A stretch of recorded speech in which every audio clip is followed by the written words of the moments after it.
and I have an unwelcome visitor. Every day is a school day. Welcome back. The storm has caused some issues and I have an unwelcome visitor at tupping time.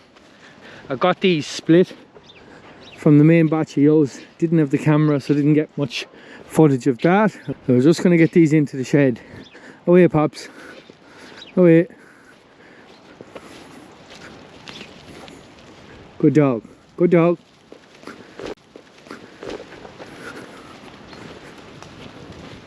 That'll do. So this is a ram lamb from a neighbouring farm. Not going to name and shame anyone. Look, it's not their fault. An ash tree, it was actually my tree, knocked the fence and gave him a wee hole to get in. So what else is he going to do? Lots of ewes. Oh, I twisted my ankle in the storm as well. The storm done a good bit of damage. I'll give you a look at that in a minute. So no personnel door. I had to take off a sheet. We had no power in the house. This has got into a mess now. This is the downside to my steep bank here. Now, that is them in the shed. But I'll give you a look at this boy. So he's out of something of mountain descent, we could call him. You see the little bit of a horn on his head. He's not a bad lamb, but he's not exactly what I'd be hoping to breed from. So hopefully he hasn't much damage done. You'll see he was actually in for a couple of days, I'd say. You'd see the orange on him, where I topped the orange up on the rams, and of course the two rams were fighting a bit and fighting for work, I suppose. But I'm sure we'll find a lamb or two with a blackish face next spring, but hopefully not too many. But anyway, I'll ring the neighbour. He can come and pick him up after work this evening.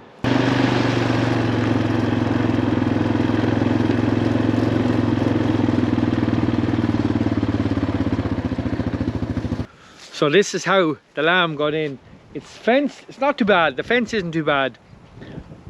The tree, the storm damaged the tree. It's actually one of the trees that has ash dieback, that nasty disease that is killing all our ash trees. Storm blew it over, it damaged the fence, and the lamb just stepped out just the far side of the tree, in with my ewes. I don't know how much harm he's done, but look, it won't be too bad. They can just go to the factory. At least have a brown head, or they'll have a blackish brown head, so I know them. They can just go to the factory if I have many. Shouldn't have too many.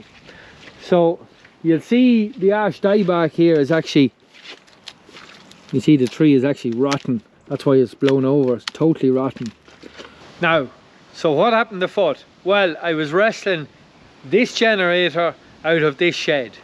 So I was trying to get into the shed.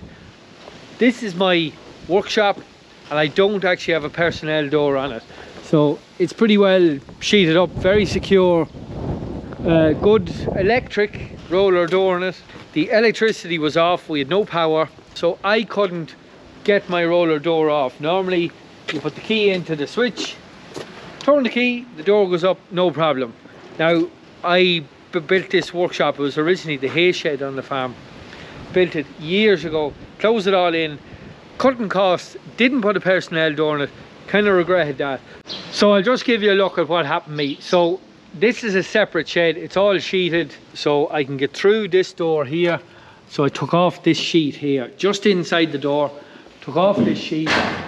So I was doing a little fancy maneuver to get out off the ladder, through into the other, my workshop, through that sheet there, and put my ankle under a bit of pressure and done some ligament damage. I had a wee step ladder in the back there, and I was just moving from this ladder onto the wall. I didn't actually tumble or fall, but just whatever angle I moved on my foot, and have weak ankles anyway, done some ligament damage. I was sure I broke it because there was a snap. It was like a crack of a whip. So I was convinced I'd done a bit of damage, but went and got it x-rayed, and thankfully nothing, no bones damaged, just ligaments. But I tell you, that has slowed me up for the week. Hasn't been much sheep work done this week. One thing it made me realise, I haven't had any accidents in years, thankfully now, touch wood, haven't had any accidents apart from that little speed wobble that stopped me working for, well, basically a week. I've been out of action for a week, but it made me think your safety is pretty important on the farm. The problem with the farming game, I'm really lucky to have Robbie, but a lot of farmers really struggle to find help. And when you're out of action, everything comes to a standstill. And accidents are a serious problem in farming, from machinery to livestock to falls from roofs, working at heights. And the other one is the quad, the ATV. It's something I use quite a bit. Every week, maybe a few times a week, I'm out in the quad. So I actually had an offer from a friend of mine to do a safety course, and he's in the same game as me. Now, totally different league, but let's move across. I will give you a look at the safety course and we'll have a chat with him. Now, if you look round at this yard, it might look familiar to a lot of viewers. Look who I'm here with today: Adrian from iFarm, WeFarm, and Alan from Drone Dairies. We're on a quad training course. It's compulsory now in Ireland. We have to do this course. We're here with Andrew Riley today. He's doing the course with us, so... He wants me to say something. What do I say? Every day's a school day. Are you following him for starters? Every day's a school days, right? Yeah. No, it's great to have two lads here on the farm. They're not too far away from me. You're about 35 minutes. About that, yeah, not too bad. And you're 20 minutes or so, yeah. 20 minutes, yeah. So they promised, one of the conditions to do in this course here on the farm, they're going to do a wee bit of work for me later on, all right? Well, that's conditional now. Is it? I need a bit of winter grazing for a couple of hundred sheep now, so we could come to summer range. He's always thinking. That's the cabin in his own. Spring grass. I can't make any cabin jokes because we're all stuck in the middle Spring of it. grass, No, it's great to have you all here. Here's a young man here, David. It's your channel. Do you want to mention what he does? This is Fiacra's. What's the name of your channel? Farmer Fiacra. Farmer Fiacra. Check him out on YouTube. You're fairly new at the job. Fairly new. Good man. Yeah. I'll pop the link to his channel in the description, and I'll pop the name up here. Farmer Fiacra. Thank you very much. Okay, your next check then. Suspension and steering components. Okay, so you're doing a visual check on the all four corners, as we've already seen. On the steering then, for excessive play, what will you be looking for in that? Well, I'll give you an example. Yes. This bike, when I bought it, it was a problem with it. The bearing at the bottom of the steering column was gone. Right underneath, and it's yeah. a nightmare to do it. Yeah. But when you'd be driving it, the handlebars would be like that. And then all of a sudden it'd shoot that. So it was a dangerous one, and I did change it. Yeah. It was only, I think, a £3 bearing. But it's the job again. Yeah, it was a half a day's work to do it. Exactly. So again, excessive play in that. And would that be considered excessive? no, I wouldn't think so. Not in a bike like that. That feels good and solid, and I don't see any mad play in any of them there. So they look good on that side. If that came on now, what would you be thinking? The oil temperature is my bike's cooking itself. It's getting hot. Exactly. Yeah. Yeah. So it's telling you that you have an issue with that. Yeah. So that's the temperature. The other one that you see is the oil pressure gauge, and if it comes on, it's usually there's low oil pressure, and that's another warning that you get. Yeah. Okay, that's the way this is done. Engine oil level. How do you check So the on oil? this side, I just pull the dipstick. Now, here's one I'm not sure. Maybe you know if I'm correct. I take out the dipstick on it, and it tells you oil on it when you screw it out. But I think, am I right, on this bike you're supposed to dip it back in without screwing it in, and that's your oil level. On this bike. Yeah, to the top. Yeah. And funny enough, that's a common thing. A lot of people don't know. Yeah. That Yeah, I don't know where I what learned you said that, there. but yeah. No, you don't. That's the right way of doing it. because when it's actually the depth of the tread, there'll be no Yeah. oil in it. Yeah, When you screw it out first, you say, oh, it's full. it's the level fine. without screwing it in. Yeah. The reservoir for the power steering fluid is just in there, so it's tucked away in there. Unfortunately, I don't have that luxury. You have I the haven't power really- steering in there. I'm keeping up a body strength The up. arms going. Yeah. But nearly every Honda, once it's a few years old at all, we find it's seized, basically. Well, every year on the Land Cruiser, on the old Amazon I have, every year when I bring it in for test, the handbrake can be seized. Yeah. And it used to be a nightmare trying to free it out. So I just got into the habit of pulling the handbrake. Because it's automatic, I used to just stick it in park. Yeah. But yeah, you get used to using the brakes. So the foot brake's probably the same. I should Same be thing. using it. Yeah, should be using it. Yeah, exactly. Okay. Yeah. Back diff was notorious for giving trouble on them. Just a Very crown easily. wheel and pinion that's in Yeah, there, that's really. all. Yeah. I tell you what it is, it's a hard expensive thing to replace. Yeah. But that's what Thankfully, I for, haven't for what's in it, discovered that, it's very expensive, and it's just pure enough from putting oil in it. Yeah. So we're going to introduce you lads to what we call active riding. So that'll be the kick-off.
incorrectly loaded, overloaded at the back, no counterweight in the front, it's completely unstable.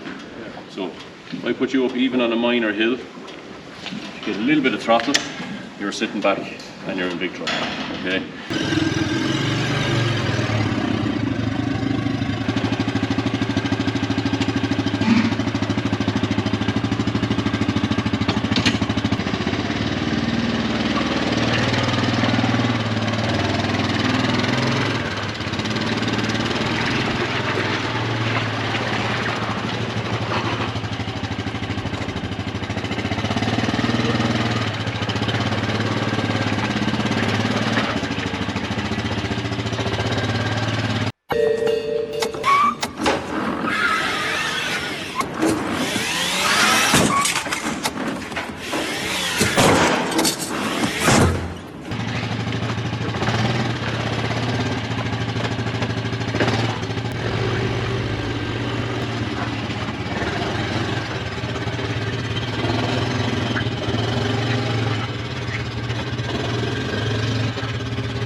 First thing we're going to be doing is hill ascent, so straight up the hill.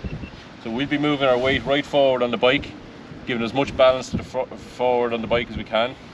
We're going to have it in 4-wheel drive, we're going to be selecting low gear, and we're going to be giving it enough rev to get us to the top of the hill. The top then where it flattens out will turn down, and then we're going to do a hill descent. So this time, your weight right back, so arms straightened out, your backside as far back in the seat as you possibly can, controlling the speed, and we use what we call power braking, where we have our little bit of throttle to engage our drive, and we're controlling the speed then with our brakes. So at all times we never want to be fully relying on brakes or you get sliding, so power braking on the descent.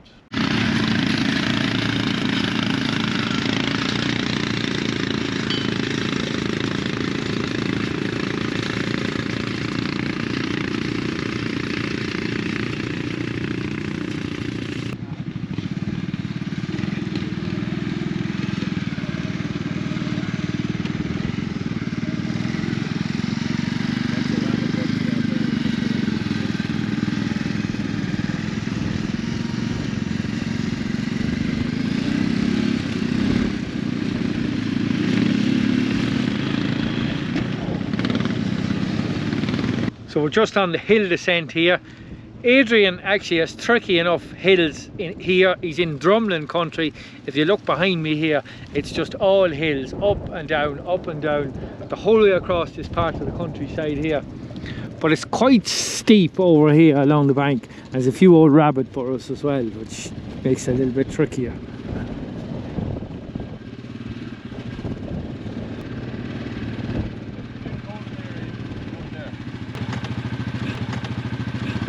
Adrian saying once was enough. She didn't come off the ground. The purpose of this exercise is just to show the stability. And where you are now on that slope, where to push it there, doesn't take too much. Not much, no. So you is what's keeping that balance. So that's why you ask you to move your weight right over to the side. If you moved across, would the bike go? Yeah. It would? Yeah. Yeah. So it's just your pure weight that's keeping Your you there? weight is all that's doing it. Yeah. You'd know it was just on that nape. Yeah. Exactly. So that wheel came clean up off the ground and you came right. The little bump that's there, it'd just be enough to kick you a little wee bit. And that's what catches, lads. Yeah. Particularly, not too bad this time of year, you can see stuff, but once there's grass growing fast, you can't even see it. You're tearing after something, you hit that, bang, then you're gone. Yeah. And that thing coming after you. An hour and a bit.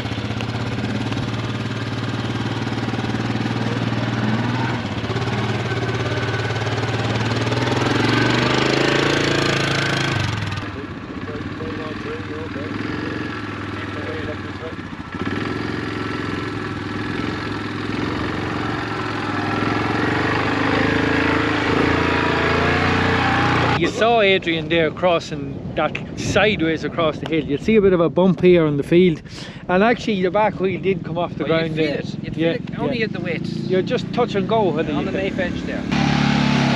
So we're just on a failed hill climb here, so I think the idea is to know what to do if you don't make it up the hill. Keep your way forward. Come up to here. Check it behind me. Let it across it. Look at where we're going. Carefully bring it back up.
So that's it. We have the quad course done. We've all passed.